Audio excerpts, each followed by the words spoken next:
할렐루야. 오늘은 열왕기하 2장 19절부터 22절의 말씀을 가지고 환경을 고치시는 하나님, 이라고는 제목으로 말씀을 증거하겠습니다. 성경 봉독합니다. 열왕기하 2장 19절. 그 성읍 사람들이 엘리사에게 말하되, 우리 주인께서 보시는 바와 같이 이 성읍의 위치는 좋으나 물이 나쁨으로 토산이 익지 못하고 떨어지나이다. 20절. 엘리사가 이르되, 새 그릇에 소금을 담아 내게로 가져오라 하며 곧 가져온지라. 21절. 엘리사가 물 근원으로 나아가서 소금을 그 가운데에 던지며 이르되, 여호와의 말씀이 내가 이 물을 고쳤으니 이로부터 다시는 죽음이나 열매 맺지 못함이 없을지니라 하셨느니라 하니, 22절. 그 물이 엘리사가 한 말과 같이 고쳐져서 오늘에 이르렀더라. 아멘. 미국의 지방대 영문과 교수를 지냈던 돈 슈나이더라고 하는 그러한 사람의 이야기를 먼저 소개합니다. 그 돈 슈나이더라고 하는 이 사람은 학교 다닐 때 늘 수재라고 하는 말을 들었습니다. 졸업 후에 실력을 인정받아서 교수가 되었고 학생들에게도 인기 있는 그러한 교수였습니다. 그러나 1992년에 교수 제2명에서 탈락해서 학교에서 해고당했습니다. 정치적인 그러한 문제가 물론 있었죠. 101개 대학에서 이력서를 보냈지만 한 대학에서도 부르는 곳이 없었습니다. 얼마나 절망적이겠습니까? 사람이 일할 수 있다는 데가 있는 것이 행복입니다. 일할 수 있는 것은 즐거움입니다. 기쁨입니다. 이제 저금해 놓았던 돈도 바닥이 났습니다. 드디어 그는 생활보호 대상자가 되었어요. 아내의 뱃속에 있는 아이를 고아원으로 보내야 될 생각을 하니 잠이 오질 않았어요. 그래서 수면제를 의지해서 겨우 잠에 드는 경우가 한두 번이 아니었습니다. 자살을 생각해 보기도 하고, 어떻게 하면 자살을 잘할 수 있을까라는 그런 우울감에 빠지기도 했습니다. 그러다가 어렵게 용기를 내서 페인트 회사에 취직을 했습니다. 내가 저 밑바닥에서부터, 저 망률에서부터 다시 일어나 봐야 되겠다는 용기를 하나님께로부터 공급받고 페인트공이 되었습니다. 높은 빌딩에 줄을 타고 내려오면서 위험한 일들을 감당하면서 벽에 매달려 목숨을 걸고 페인트 칠하는 것이 힘든 일이었지만 한편으로는 즐겁고 보람도 있었습니다. 그러다가 어느 날 자기 경험을 살려서 절벽 산책이라고 하는 책을 썼는데 이 책이 베스트셀러가 되었습니다. 그는 엄청난 돈을 벌었습니다. 그리고 대학 교수 이상의 명예를 얻었습니다. 아무리 어려운 환경이 와도 낙심치 않으면 반드시 기회가 올 수 있습니다. 자기에게 주어진 재능을, 또한 지식을, 자기의 그 기술을 잘 활용하면 얼마든지 극복할 수 있는, 환경을 바꿀 수 있는, 위기에서 새로운 소망으로 바꿀 수 있는 길을 그는 찾았던 것입니다. 오늘 말씀에도 엘리야의 제자 엘리사가 처음으로 이적을 베푼 사건을 소개하죠. 이 사건의 발단이 이렇습니다. 엘리사가 마지막 여리고라고 하는 그런 지역에 머물렀는데 여리고 지역의 사람들이 찾아왔어요. 여리고라는 지역은 위치도 좋고 기후도 좋고 모든 여건이 참 좋은데 하나 나쁜 것이 있어요. 그 나쁜 것이 뭐냐면 물이 나빴습니다. 물이 나쁨으로 농산물이 결실을 제대로 맺지 못하고 중간에 낙과하고 떨어지고 제대로 소출이 없었습니다. 그러면 땅의 소산물이 중간에 떨어지는 그런 일을 발생했을 때에 이제 엘리사는 말합니다. 새 그릇에 소금을 담아 가져와라. 그래서 소금을 가지고 오니까 이 소금을 물 근원에 던지자 이 물이 고쳐졌어요. 여호와의 말씀이 내가 이 물을 고쳤으니 이로부터 다시는 죽음이라 열매 맺는 일이 없을 것이다 라고는 위대한 환경을 고치는, 물을 고치는 그런 선포를 하게 될 때 그 말씀대로 그대로 이루어졌습니다. 저도 여리고를 방문한 적이 있습니다. 제가 방문했을 때 거기에 기후도 좋고 또 오아시스 같은 샘물이 거기서 콸콸 솟아나는데 그 옛날 엘리사가 소금으로 이 물을 고쳤던 그걸 연상하면서 솟아오르는 그 태백의 검농소처럼 물이 콸콸 솟아오르는 그 샘 근원이 있었는데 그걸 보니까 얼마나 감동적이었는지 모릅니다. 자, 그런 모습을 보면서 오늘 말씀을 통해서 저는 환경을 고치시는 하나님이라는 관점으로 이제 말씀을 드리면서 여러분에게 주어진 환경도 얼마든지 고쳐나갈 수 있다 하는 그런 은혜를 여러분들이 감동으로 받아들이고 여러분에게 주어진 환경을 바꿔나가는, 좋지 못하고 안 좋은 것들을 바꿔나가는 그런 역사가 나타나기를 축복합니다. 첫 번째로 여리고 지역에 물이 나빴습니다. 19절에 보면 그 성읍 사람들이 엘리사에게 말하되 우리가 주인께서 보시는 바와 같이 이 성읍의 위치는 좋으나 물이 좋지 못하므로, 물이 나쁨으로 토산물이 떨어지고 제대로 결실을 하지 못합니다. 물이 안 좋은 것은 환경이 안 좋은 거죠. 지금 여리고 지역의 상황은 환경이 안 좋다는 거죠. 자, 첫째로 성읍의 위치는 좋았다고 말합니다. 여리고는 참으로 유명한 도시입니다. 인구는 지금으로 하면은 한 5만 명 정도 살고 있는 소도시입니다. 지리적 환경을 보면 요르단 계곡에 위치하고 있고 또 동쪽으로는 요단강, 서쪽으로는 예루살렘, 남쪽으로는 사해와 인접한 그런 곳입니다. 해발 고도로 해수면이 마이너스 258m, 세계에서 가장 낮은 도시 중에 하나가 바로 여리고입니다. 이렇게 낮은 지역에 위치하고 있는 성읍이었어요. 여리고 지역은 풍부한 샘으로 오아시스 지대를 형성하며 비옥한 농지로 많이 발전했습니다. 여리고는 여러 문화층이 누적된 고고학의 유적지로 2023년도에는 유네스코 세계문화유산에 지정된 바도 있습니다. 자, 이래서 이 여리고라고 하는 지역은 대추야자 그리고 바나나, 감귤류 이런 농산물이 풍부하게 이제 나는 그런 지역이 있습니다. 근데 문제는 자, 두 번째로 물이 나빴다는 거죠. 물은 생명의 근원입니다. 자, 헬라 옛날 사람들은 이제 생명의 근원을 몇 가지를 꼽았죠. 그 중에 하나가 물입니다. 그 다음에 불입니다. 그 다음에 공기입니다. 그 다음에 땅, 흙입니다. 네 가지를 생명의 근원으로 고대 사람들은 인정했는데 그 중에 하나가 맨 먼저 나오는 것이 물이라는 거죠. 사람 인체도 물로 돼 있잖아요. 70%가 물이면 뭐 3분의 2가 물이니까 거의 물이 걸어다니고 물이 활동하고 물이 이제 생명력을 가지고 있다는 증거를 드러낼 수 있잖아요. 대한민국의 성장의 기적을 일으킨 것을 이제 한강의 기적이라고 하는데, 한강은 수도권에 있는 뭐 2천만 명 정도 되는 사람들이 한강의 물을 먹으면서 성장하고 있죠. 저 충주에서 내려오는 충주, 이제 여주, 이천을 거쳐서 오는 남한강, 저 이제 그 태백산 쪽에서부터 저 화천댐, 뭐 의암댐, 춘천댐, 뭐 소양댐 합쳐가지고 내려오는 북한강 두 물질이 합해져서 드물머리를 지나서 팔당댐을 만들었고 이 댐물을 수도권의 사람들이 먹습니다. 자, 이 성계가 이제 우리나라 조선의 그 수도를 한양으로 정했다. 이 오늘날의 서울로 정한 것은 한강이라고 하는 이 큰 물줄기를 보고 성읍을, 수도를 이제 한양, 서울로 정한 거 아니겠습니까? 자, 이만큼 물이라고 하는 것이 좋아야 되죠.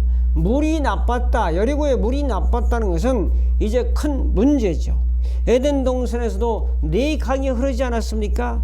비손과 기온과 히데겔과 유브라데 강이 흘러서 에덴 동산의 아름다움을 나타냈잖아요. 몽고나 호주나 리비아나 사우디아라비아나 이런 지역에 왜 사막입니까?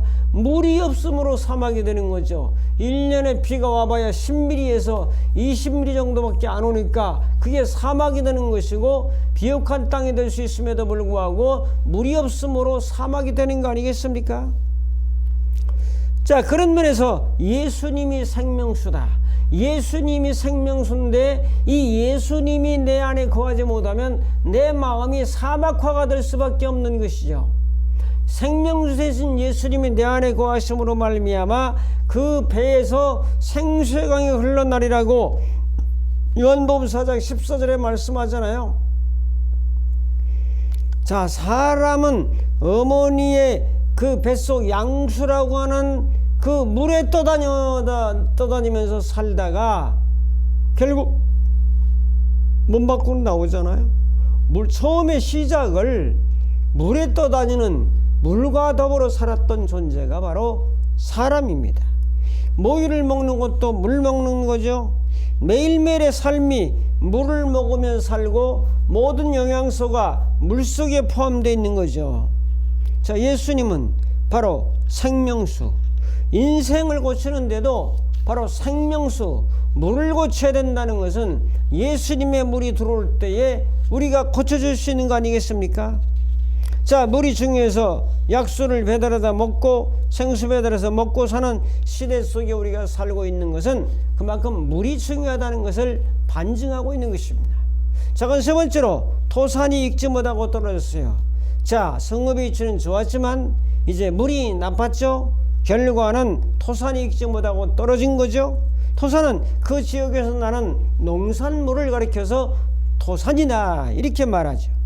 여리고에서 여러 가지 농작물을 재배하지만 제때 익지 못하고 중간에 낙과가 되어서 시들어버리고 떨어지는 일이 많았습니다. 이 원인은 성경은 말하기를 물이 나빠서 그랬다라고 말씀하죠. 자, 큰 두 번째로 물을 고치는 도구를 사용했습니다. 도구는 뭡니까? 소금입니다. 20절 21절에 말씀하죠. 자, 이렇게 물이 나쁜 여리고 지역의 물을 어떻게 고칩니까? 하나님은 환경을 고치시는 하나님이십니다. 여리고 상업 사람들은 환경의 문제로 물이 나쁨으로 고통을 받고 있었죠. 물이 나쁘고 땅이 메말라 농사가 되지 않는 거죠. 이는 오늘날 우리가 마주하는 공해라든지 기후변화라든지 자연재해 같은 문제와 연관되어 있습니다. 오늘 지구의 문제는, 가장 큰 문제는 지금 온난화 문제입니다. 북극의 빙하가 녹아내리고 있고 저 에베레스트 산에 빙하가 녹아내리면서 점점 이 생태계가 변화되고 있죠. 우리나라도 온난화로 이제 여름이 얼마나 더운지 몰라요. 37도, 8도, 9도 이렇게 40도 가까이 올라갈 때가 여러 번 있는 것을 우리는 지금 경험하고 있습니다. 동태는 어디론가 사라져 버렸어요. 자, 오징어도 이제 어획량이 점점 줄고 있는 것을 우리가 느끼고 있지 않습니까? 자, 이렇게 해서 오늘 믿음의 사람들은 하나님이 만들어준 환경을 관리하고 유지하고 보존해야 될 사명도 있음을 우리는 믿으시길 바랍니다. 그런데 환경이 지금 인간의 욕망과 탐욕 때문에 점점 개발이라고 하는 미명 아래 이제 점점 심각하게 지구는 더워지고 있고 오염되고 있다는 사실을 우리는 부정할 수 없습니다. 옛날에 공기 맑아서 하늘의 별을 그렇게 많이 바라보고 저 별을 따다가 내 가슴에 채우고 싶은 그런 어린 소년 시절의 하늘은 볼 수가 없고 그저 많이 봐야 대여섯 개 정도, 서너 개 정도 별 보기도 힘든 그런 하늘을 바라보며 그 하늘 밑에 살고 있다는 것은 저는 정말 가슴 아픈 일이라고 생각합니다. 울릉도에 가면은 밤하늘의 별이 훨씬 더 잘 보입니다. 강원도 쪽으로 가면 그래도 하늘의 별이 더 잘 보입니다. 이 경기권이나 특히 인천 쪽에는 별을 볼 수가 없습니다. 너무나 이 스모그 현상과 황사 현상과 이제 매연이라든지 이제 이 공기가 오염돼 가지고 좋은 그런 환경을 볼 수가 없지요. 자, 이런 상황에서 엘리사는 새 그릇에 소금을 가져오라 20절에 말합니다. 엘리사가 이르되 새 그릇에 소금을 담아 내게로 가져오라 하매 곧 가져온지라.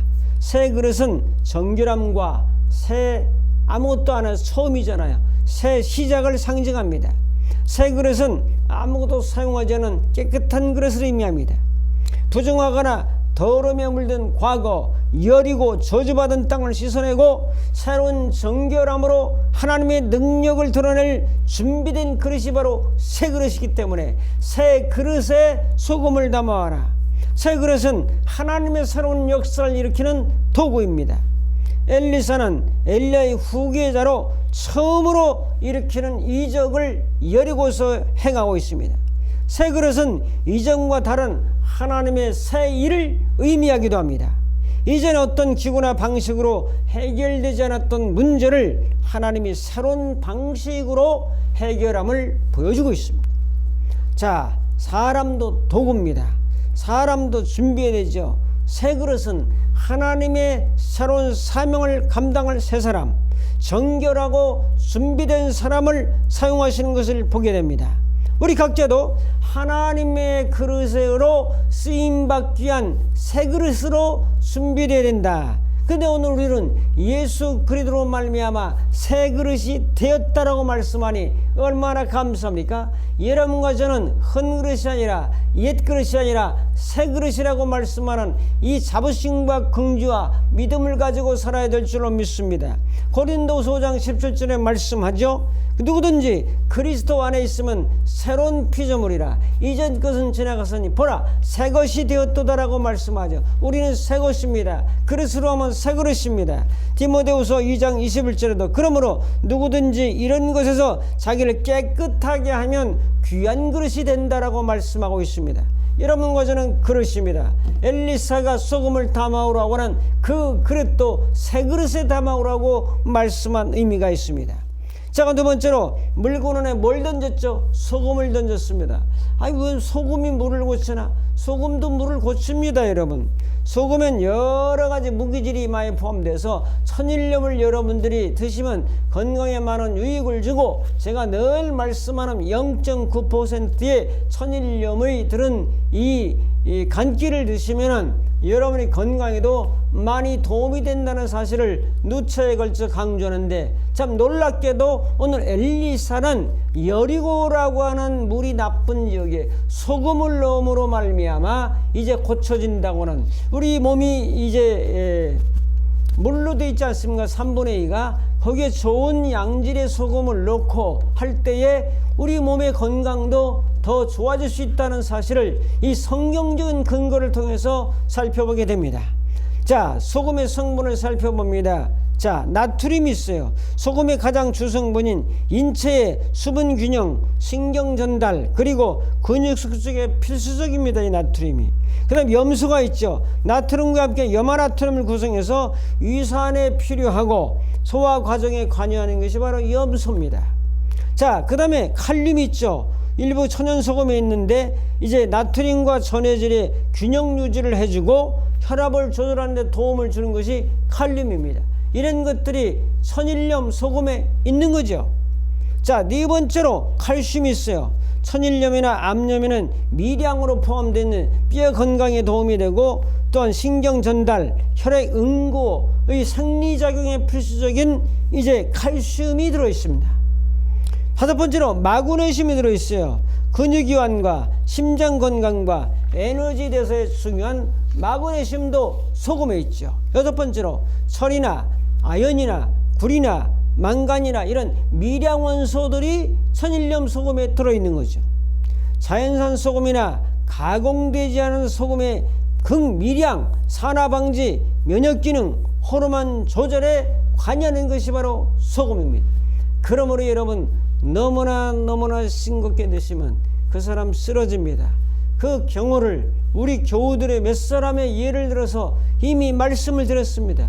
전해질이 너무 부족하고 소금 성분이 너무 부족해서 기절하기 일보 직전까지 가는 사람들이 몇 사람이 있었잖아요. 자, 그만큼 오늘 말씀에도 이제 여러분들이 드시는 이 식탁용 소금 거의 NLCL은 99% 이상이 이제 무기질을 거의 제거한 꽃소금이라고 하얀 소금 있죠. 그거는 전혀 무기질이 들어있지 않는 소금입니다.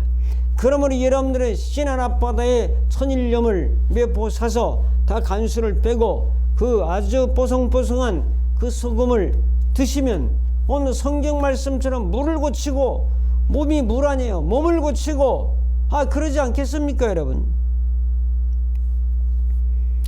자, 그 다음에 말씀을 선포했죠.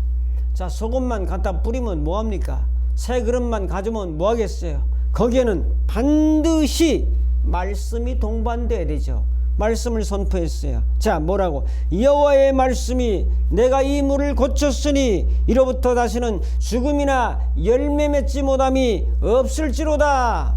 이제 고쳐진다는 거예요. 물이 고쳐지는 거죠. 환경이 고쳐지는 거죠. 열매가 맺어지는 거죠. 떨어진 일이 없어지는 거죠. 완전히 환경이 변화되면서 여리고가 좋은 토성으로 바뀌게 되는 거죠. 오늘같이 오늘도 마찬가지에 깨진 환경을 회복하기를 하나님은 원하십니다. 우리의 깨진 환경과 깨진 몸과 깨진 마음과 깨진 아든 관계와 이런 모든 것들이 회복되고 고쳐지기를 하나님은 오늘도 원하십니다. 그 세 번째로 물을 고치는 하나님의 은혜가 임했습니다. 22절에 보니까 그 물이 엘리사가 한 말과 같이 고쳐져서 오늘에 이르렀다. 제가 가봤을 때도 아주 물이 좋은 맑은 물이 콸콸 솟아나는 모습에 굉장히 힘이 나고 용기가 나고 은혜가 됐습니다. 오늘 물을 고친 것은 환경을 고친 거예요. 농작물이나 식물들의 열매가 떨어지는 일이 없게 된 겁니다. 이제 이것은 어떻게 됩니까? 사람들은 생산자가 있고 소비자가 있습니다. 여러분, 우리가 살아가는 삶에서 생산자가 될 때도 있고 소비자가 될 때도 있어요. 주부가 음식을 요리하면 그 사람은 생산자요, 요리한 것을 먹는 자는 소비자입니다. 생산자 소비자 사이에 하나 또 자가 있어요. 수리자가 있습니다. 고장난 것을 고치는 것을 수리자라고 말합니다. 자동차 정비소에 가면 닦고 조이고 기름치자, 이건 전부 정비하는 것이고 수리하는 것을 의미합니다. 하나님이 만드신 이 창조의 세계, 아름다운 세상 고장나는 경우가 많습니다. 환경도 고장나고 우리 몸도 고장날 때가 많습니다. 교회 같은 경우는 겨울에 아주 추우면 16도 영하 되면 동파가 일어나는 경우가 있죠. 자, 우리가 못하면 수리자를 불러서 이걸 고치죠. 자, 고장난 수전 고치죠. 자, 전기 고치죠. 자, 어떤 배관 고치죠. 방바닥에 물이 새서 누수 일어나는 거 고치죠. 다 고치는 거예요. 고치는 것도 은혜입니다, 여러분. 생산자와 소비자 중간에 수리자가 있다는 사실을 저는 깊이 한번 이번 말씀을 준비하며 생각해 봤어요. 저도 고치는 걸 좋아합니다. 재주는 별로 없지만 뭐 교회 잘 자란 것들이 있으면 또 고치기도 하고, 제가 잘 못 고치면 이제 장로님들의 도움을 또 얻기도 하고, 또 지하실에 이제 물이 나가지 않았는데 그런 상황을 우리 장로님에게 말씀을 드리니까 또 그분이 기술과 또 수리자라고 하는 늘 수리하고 AS하던 기술이 있으니까 또 뭐 코일도 감고 해가지고 모달을 정상적으로 돌려놓은 것은 바로 수리입니다. 자, 그래서 우리는 뭘 고치며 살아야 될까요? 환경을 고치며 살아야 됩니다. 물을 고치는 것은 환경을 고치는 것이요. 자, 집안에 고장난 것을 고쳐야 되죠. 엘리사가 물을 고친 것처럼 우리들 주위에는 늘 고장나는 게 많아요. 오래되면 고장납니다. 그 고장난 것을 수리하며 고치며 살아야 된다는 것이 오늘의 말씀이죠. 자, 그 다음에 작은 두 번째로 사람을 고쳐야 됩니다. 사람은 고장난 부분이 제일 많아요. 왜? 제일 복잡한 존재가 사람이에요. 오장육부에 이 뇌만 해도 얼마나 복잡한지 몰라요. 사람의 마음도 얼마나 복잡한지를 몰라요. 자, 그래서 몸을 고쳐야 됩니다. 사람은 연식이 오래되면 고장난 부분이 많아요. 어떤 사람은 50년, 60년, 70년, 80년 이렇게 되면서 오래된 연식이 오래될수록 고장난 부분이 많습니다. 현대는 병도 많고 탈도 많아요. 의학이 발달하면 에이즈 못 잡아요. 암 아직도 잘 못 잡아요. 말기암 거의 못 잡습니다, 여러분. 자, 이런 상황에서 의학도 발달하고 약품도 개발하고 의학기기도 발달하고 검진기기도 발달하면서 이제 병을 잘 찾아내요. 자, 어떤 노인이 병원을 갔는데 치매기가 약간 있어요. 그러니까 그분이 의사가 하는 것이 초음파로 여기 목 사진 혈관을 찍어 보더니 45% 정도가 이제 좁아졌다는 거죠. 막힌 거죠. 그러니까 치매도 오고 정신이 깜빡깜빡 하는 겁니다, 여러분. 자, 그래서 여러분 이 혈관 이거 초음파도 한 번씩 찍어볼 필요가 있다라고 그렇게 저는 생각합니다, 여러분. 자, 이런 것들을 보면서 매개차를 사용했어요. 소금이 바로 매개차입니다. 하나의 도구입니다. 마찬가지로 이 하나님은 의학이라는 도구를 사용하시고 약물이라는 도구를 사용하시고 의술이라는 약을 사용하시고 자연계에 있는 여러가지 자연요법을 사용하시고 대체요법을 사용하시고 안마라든지 어떤 이런 마사지라든지 이런 것들을 여러가지 도구들을 매개체를 사용해서 치료에 도움을 주고 고치는 일에 도움을 주는 거죠.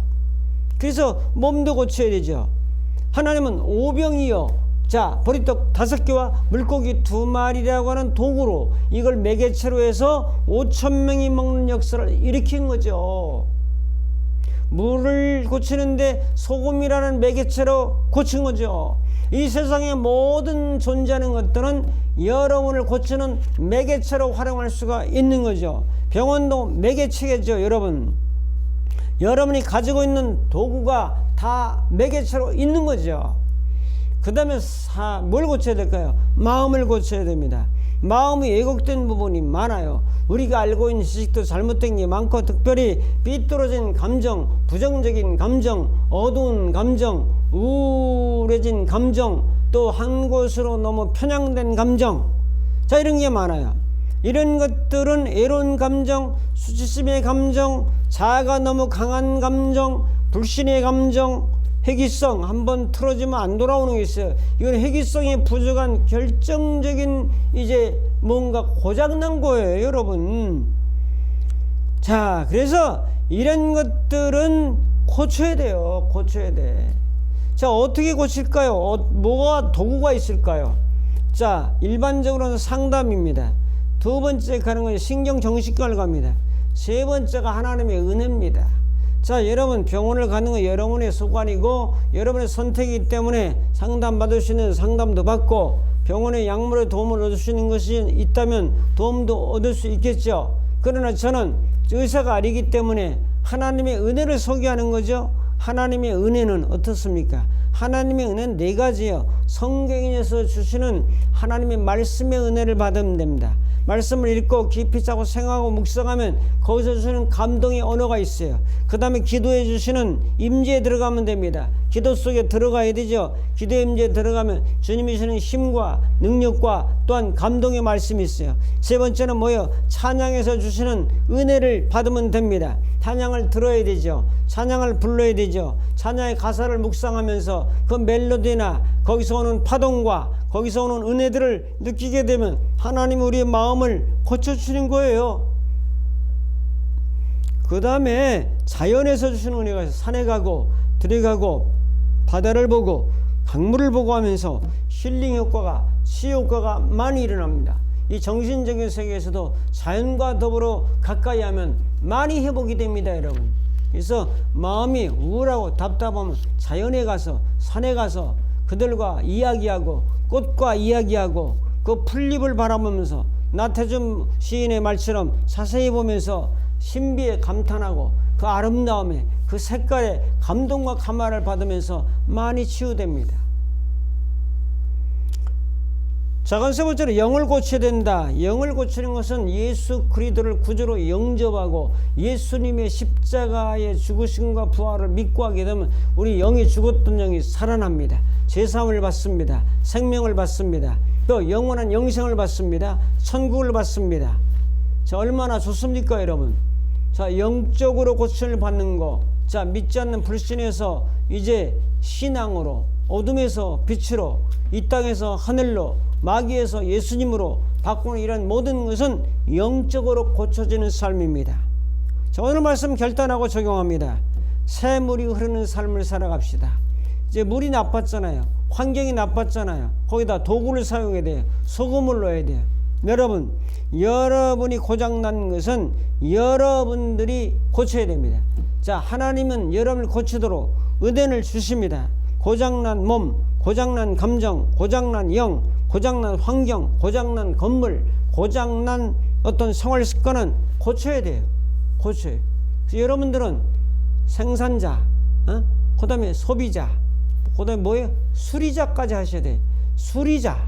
그래서 우리는 고치는 사람이 된다.